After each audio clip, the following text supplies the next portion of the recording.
Friends, स्वागत है आपका अपने चैनल एग्ज़ाम जगत में। तो दोस्तों, हमारी जीएस की क्लासेस अभी स्टार्ट हुई हैं, चल रही हैं। हम 2 टॉपिक ऑलरेडी बना चुके हैं, भारतीय संविधान का, भारत का संवैधानिक विकास, और उसी परिप्रेक्ष्य में आगे बढ़ते हुए आज हम पॉलिटी का फिर नया चैप्टर शुरू किए हैं, भारतीय संविधान सभा। तो चूँकि दोस्तों आने वाले समय में एग्ज़ाम्स, यूपीएसआई के एग्ज़ाम्स आने वाले हैं, टेट होने वाला है, सुपर टेट होने वाला है, और जूनियर की वैकेंसी आई हुई है और एसबीआई क्लर्क की आई हुई है। तो जीएस का सेक्शन काफ़ी इंपॉर्टेंट हो जाता है दोस्तों। तो इसी परिप्रेक्ष्य में आगे बढ़ने से पहले आप लोगों से रिक्वेस्ट करना चाहेंगे कि हमारे इस चैनल को प्लीज़ ज़्यादा से ज़्यादा सब्सक्राइब करें, शेयर करें अपने दोस्तों के साथ। और लॉकडाउन में चाहे जब आपको टाइम मिले हमारे वीडियो पे ज़रूर आइए। यहाँ एक चीज़ की गारंटी है कि वनडे एग्ज़ाम की सबसे बेस्ट और सबसे फैक्चुअल चीज़ आपको मिलेगी, जो कि आपको एग्ज़ाम क्रैक करने में, जो कि जीएस में बहुत अच्छा स्कोर करने में आपके लिए काफ़ी हेल्पफुल साबित हो सकती है। तो चलते हैं, हम आज का अपना टॉपिक शुरू करते हैं दोस्तों, भारतीय संविधान सभा। तो संविधान बनने के जो प्रोसेस है उसमें सबसे पहला, जब संविधान सभा बनने का ये विचार आया कहाँ से, तो ये सबसे पहला जो यहाँ से एक फैक्ट निकल के आता है, भारतीय संविधान सभा की जो उद्भव है वो कैबिनेट मिशन से हुआ था। वो हुआ था कैबिनेट मिशन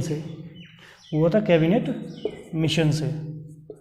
अब कैबिनेट मिशन क्या है? कैबिनेट मिशन दोस्तों 1946 में आया था, 1946 में आया था।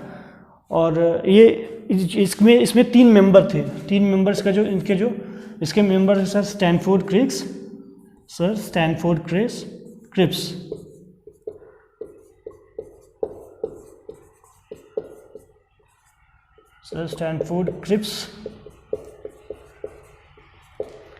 दूसरा सर पैथिक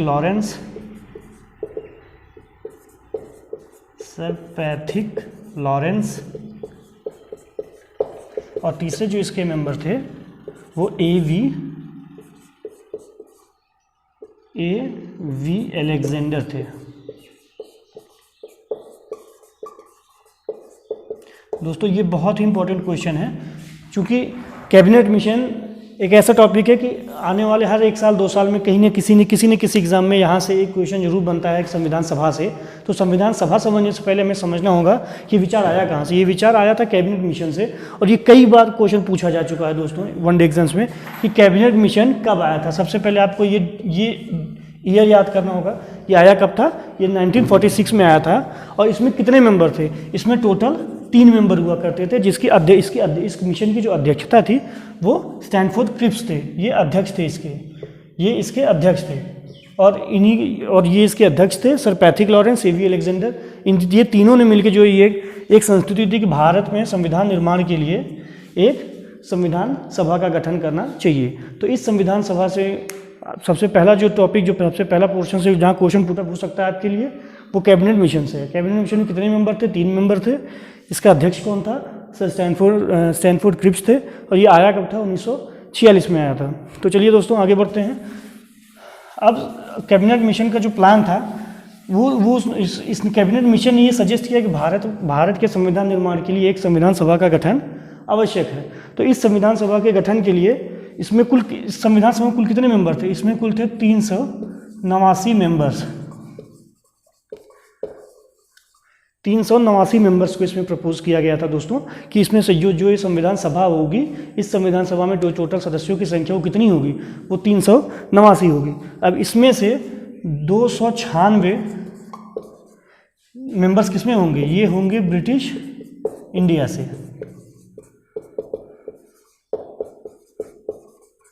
इंडिया से, और शेष जो इसमें 296 जो मेंबर थे वो ब्रिटिश इंडिया के थे, और इसमें 93 मेंबर जो थे वो थे देसी रियासतों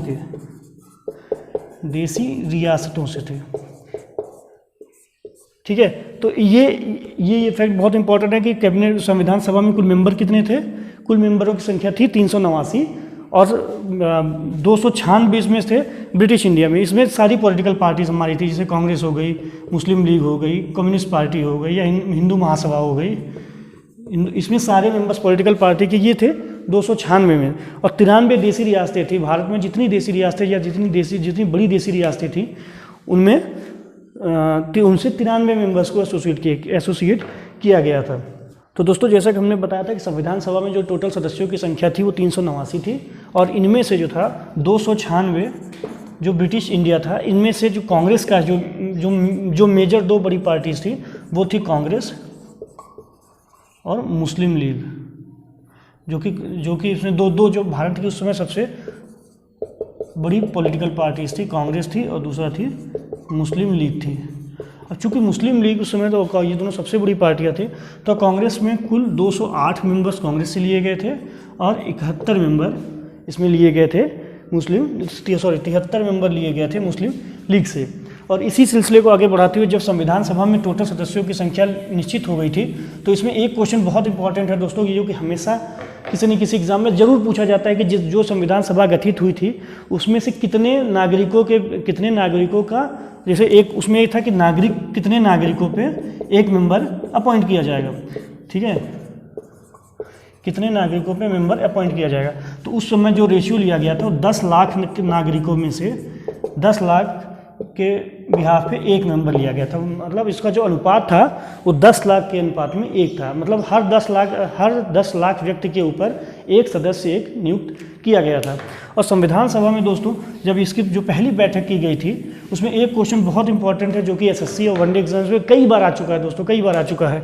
उसमें यह था कि जो पहली बैठक हुई कब थी, संविधान सभा की पहली बैठक हुई थी 9 दिसंबर 1946 को, इसकी बैठक शुरू हुई थी।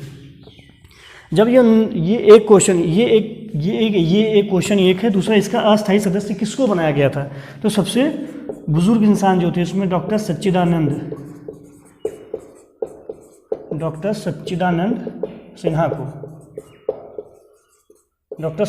सिन्हा को जो है पहला अस्थायी अध्यक्ष चुना गया था। जो ये उसके बाद जब संविधान सभा की प्रॉपर बैठकें शुरू हुई तो इनके स्थान पर जो डॉक्टर राजेंद्र प्रसाद को स्थायी अध्यक्ष चुना गया। तो इसमें दोस्तों जो सबसे इंपॉर्टेंट पॉइंट है, ये तीनों से पोर्शन से जरूर क्वेश्चन पूछा जाता है कि संविधान सभा की पहली बैठक वो किस दिन शुरू हुई थी, वो शुरू हुई थी 9 दिसंबर 1946 को। और इसका अस्थायी सदस्य किसको चुना गया था, अस्थायी सदस्य चूंकि मेंबर्स में सबसे बुजुर्ग इंसान जो थे डॉक्टर सच्चिदानंद सिन्हा थे, इसलिए इनको चुना गया था अस्थायी सदस्य। और डॉक्टर राजेंद्र प्रसाद को जब वोट के आधार पर जो पहले स्थायी सदस्य थे डॉक्टर राजेंद्र प्रसाद थे। तो ये आपको क्लियर होना चाहिए दोस्तों। तो हम बढ़ते अपने अगले पॉइंट की तरफ।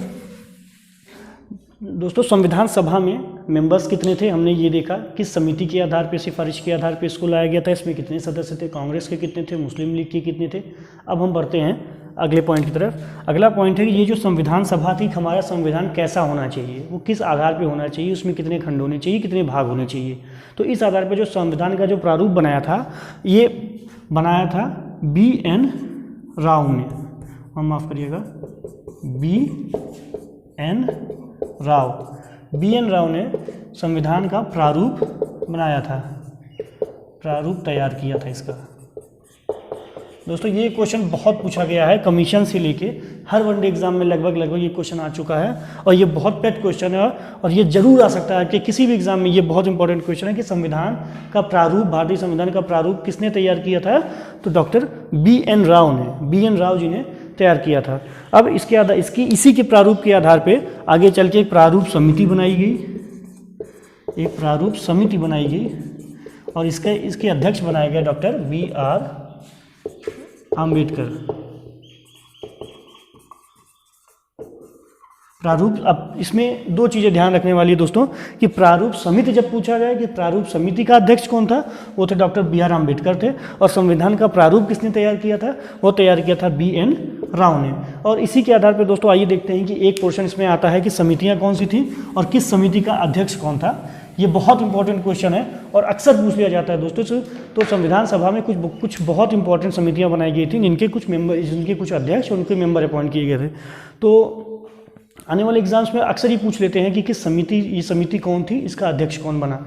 तो देखते हैं दोस्तों इसमें जैसे पहले समझ लीजिए आप, तब इसको हम आगे ब्लैक बोर्ड बनाते हैं। अगर आपको दोस्तों ये पसंद आ रहा हो, हमारा ये तरीका पसंद आ रहा हो, तो आप अपने हैंड रिटन नोट्स बना सकते हैं। यहाँ साथ ही साथ आप बनाते चलिए जहाँ आपको दिक्कत आ रही है। जो भी आपके सवाल हो इस टॉपिक से रिलेटेड आप हमें कमेंट बॉक्स में ज़रूर बताइए और हमारे चैनल को प्लीज़ ज़्यादा से ज़्यादा सब्सक्राइब करिए, शेयर करिए। तो हम बढ़ते हैं। इसमें दोस्तों कुछ इंपॉर्टेंट समितियां बनाई गई थी, जैसे प्रारूप समिति का अध्यक्ष बने डॉक्टर बी आर अम्बेडकर। और ये ध्यान देने योग्य बात है कि डॉक्टर बी आर अम्बेडकर का जो निर्वाचन हुआ था वो संविधान सभा जब तक चली थी तो 2 जगहों से बनाया गया था। पहले ये ईस्ट बंगाल से, पहले ये पूर्वी बंगाल से इनका चुनाव हुआ था।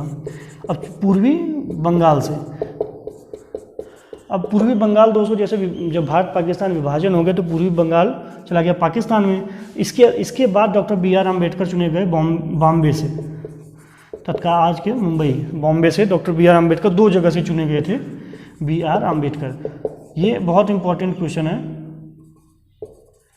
ये अक्सर पूछा जाता है कि डॉक्टर बी आर अम्बेडकर जो संविधान सभा के चुनाव में कहाँ से निर्वाचित किए गए थे। तो पहली बार पूर्वी बंगाल से किए गए थे और पाकिस्तान, जो भारत पाकिस्तान का जो बंटवारा हुआ उसके बाद बी आर अम्बेडकर को बॉम्बे से चुना गया था।